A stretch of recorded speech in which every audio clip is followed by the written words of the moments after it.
Welcome once again, my friends, and thank you for stopping by to listen to an old storyteller. Today we have an Italian tale, and the title of this story is The Flea. Resolutions taken without thought bring disasters without remedy. He who behaves like a fool repents like a wise man, as happened to the king of High Hill, who through unexampled folly committed an act of madness, putting into jeopardy both his daughter and his honor. Once upon a time, the king of High Hill, being bitten by a flea, caught him by a wonderful feat of dexterity, and seeing how handsome and stately he was, he had not the conscience to sentence him to death. So he put him into a bottle, and feeding him every day himself, the little animal grew at such a rate that at the end of 7 months it was necessary to shift his quarters, for he was grown bigger than a sheep. The king then had him flayed and his skin dressed. Then he issued a proclamation that whoever could tell what this skin was should marry the princess. As soon as this decree was made known, the people flocked in crowds from all ends of the world to try their luck. One said that it belonged to an ape, another to a lynx, a third to a crocodile, and in short some gave it to one animal and some to another. But they were all 100 miles from the truth, and no one could hit the nail on the head. At last there came to this trial an ogre, who was the most ugly being in the world, the very sight of whom would make the boldest man tremble and quake with fear. But no sooner had he come and turned the skin round and smelt it than he instantly guessed the truth, and saying, "This skin belongs to the king of fleas." Now the king saw that the ogre had hit the mark, and not to break his word, he ordered his daughter Porziella to be called. Porziella had a face like milk and roses, and was such a miracle of beauty that you would never be tired of looking at her. And the king said to her, "My daughter, you know who I am. I cannot go back from my promise, whether a king or a beggar.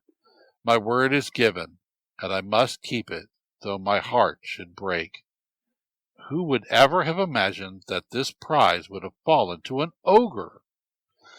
But it never does to judge hastily. Have patience, then, and do not oppose your father, for my heart tells me that you will be happy, for rich treasures are often found inside a rough earthen jar. When Porziella heard this sad saying, her eyes grew dim, her face turned pale, her lips fell, and her knees shook. And at last, bursting into tears, she said to her father, "What crime have I committed that I should be punished thus? How have I ever behaved badly toward you that I should be given up to this monster? Is this, O father, the affection you bear to your own child? Is this the love you showed to her whom you used to call the joy of your soul? Do you drive from your sight her who is the apple of your eye? Oh, father! Oh, cruel father! Better it had been if my cradle had been my deathbed, since I have lived to see this evil day." Porziella was going on to say more when the king, in a furious rage, exclaimed, "Stay your anger! Fair and softly, for appearances deceive. Is it for a girl to teach her father, forsooth? Have done, I say, for if I lay these hands upon you, I'll not leave a whole bone in your skin. Prithee, how long has a child hardly out of the nursery dared to oppose my will? Quick, then, I say, take his hand and set off with him home this very instant, for I will not have that saucy face a minute longer in my sight." Poor Porziella, seeing herself thus caught in the net, with the face of a person condemned to death, with the heart of one whose head is lying between the axe and the block, took the hand of the ogre, who dragged her off without any attendants to the wood, where the trees made a palace for the meadow to prevent its being discovered by the sun, and the brooks murmured, having knocked against the stones in the dark, while the wild beasts wandered where they liked, without paying toll, and went safely through the thicket whither no man ever came unless he had lost his way. Upon this spot, which was as black as an unswept chimney, stood the ogre's house, ornamented all round with the bones of the men whom he had devoured. Think but for a moment of the horror of it to the poor girl. But this was nothing at all in comparison to what was to come.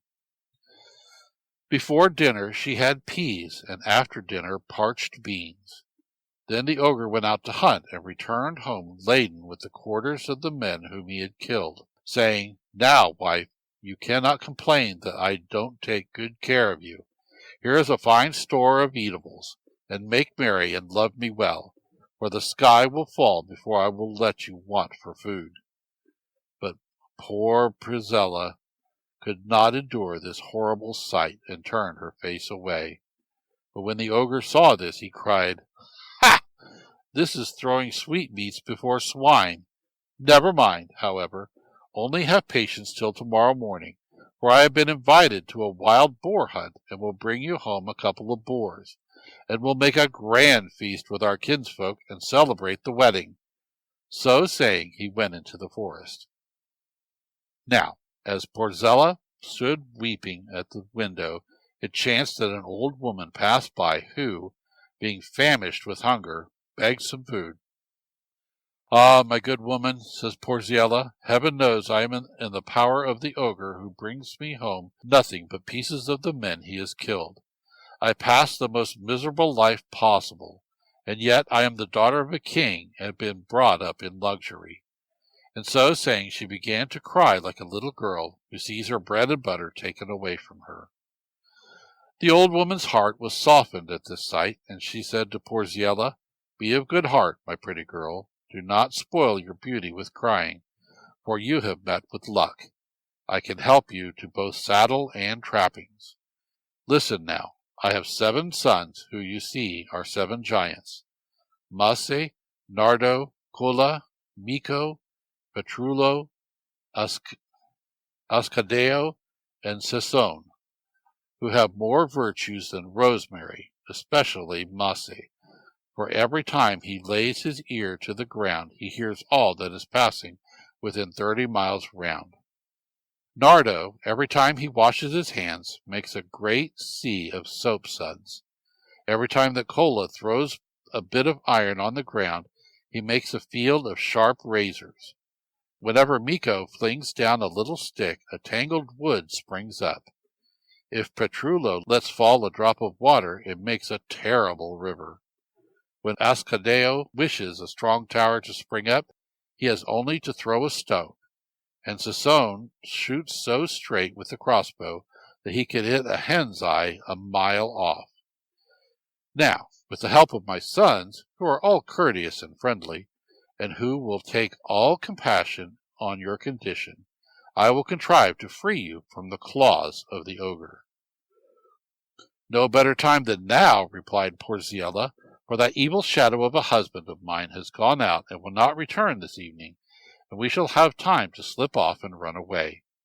"It cannot be this evening," replied the old woman, "for I live a long way off. But I promise you that tomorrow morning I and my sons will all come together and help you out of your trouble."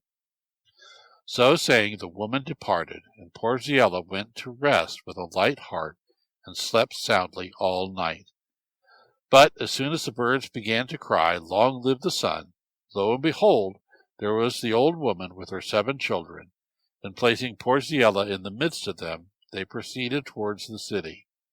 But they had not gone above half a mile when Masse put his ear to the ground and cried, "Halloo, have a care, here's the fox.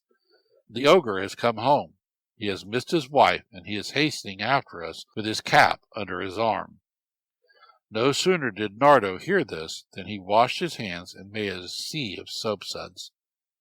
And when the ogre came and saw all the suds, he ran home and fetched a sack of bran. He strewed it about and worked away, treading it down with his feet, until at last he got over this obstacle, though with great difficulty. But Masse put his ear once more to the ground and exclaimed, "Look sharp, comrade, here he comes." Thereupon Kola flung a piece of iron on the ground, and instantly a field of razors sprang up. When the ogre saw the path stopped, he ran home again and clad himself in iron from head to foot, and then returned and got over this peril. Then Mase, again putting his ear to the ground, cried, "Up, up, to arms, to arms! For see, here is the ogre coming at such a rate that he is actually flying." But Miko was ready with his little stick, and in an instant he caused a terrible wood to rise up, so thick that it was quite impenetrable. When the ogre came to this difficult pass, he laid hold of a Carrara knife which he wore at his side, and began to cut down the poplars and oaks and pine trees and chestnut trees, right and left, so that with 4 or 5 strokes he had the whole forest on the ground and got clear of it. Presently, Mase, who kept his ears on the alert like a hare, again raised his voice and cried, "Now we must be off, for the ogre is coming like the wind, and he is at our heels." As soon as Petrullo heard this, he took water from a little fountain, sprinkled it on the ground, and in a twinkling of an eye a large river rose up on the spot. When the ogre saw this new obstacle, and that he could not make holes so fast as they found bungs to stop them, he stripped himself stark naked and swam across to the other side of the river with his clothes upon his head.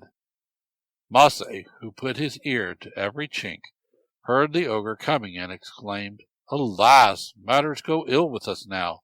I already hear the clatter of the ogre's heels. We must be on our guard and ready to meet the storm, or else we are done for." "Never fear," said Ascadeo. "I will soon settle this ugly ragamuffin." So saying, he flung a pebble on the ground, and instantly up rose a tower in which they all took refuge, without delay, and barred the door. But when the ogre came up and saw that they had got into so safe a place, he ran home, got a vine dresser's ladder, and carried it back on his shoulder to the tower. Now Mase, who kept his ears hanging down, heard at a distance the approach of the ogre, and cried, "We are now at the butt end of the candle of hope. Sasson is our last resource, for the ogre is coming back in a terrible fury. Alas, how my heart beats, for I foresee an evil day." "You coward," answered Sasone, "trust to me, and I will hit him with a ball." As Sasone was speaking, the ogre came, planted his ladder, and began to climb up. But Sasone, taking aim at him, shot out one of his eyes and laid him at full length on the ground, like a pear dropped from a tree. Then he went out of the tower and cut off the ogre's head with a big knife he carried about with him, just as if it had been new-made cheese. Thereupon they took the head with great joy to the king, who rejoiced at the recovery of his daughter, for he had repented 100 times at having given her to an ogre. And not many days after, poor Ziella was married to a handsome prince, and the 7 sons and their mother, who had delivered her from such a wretched life, was rewarded with great riches. Thank you once again for listening to this story. If you enjoyed this story, please press that like button. Also, please help an old storyteller out by subscribing to my channel. The next story will be posted in a few days, so until then, may your story continue to be a good one.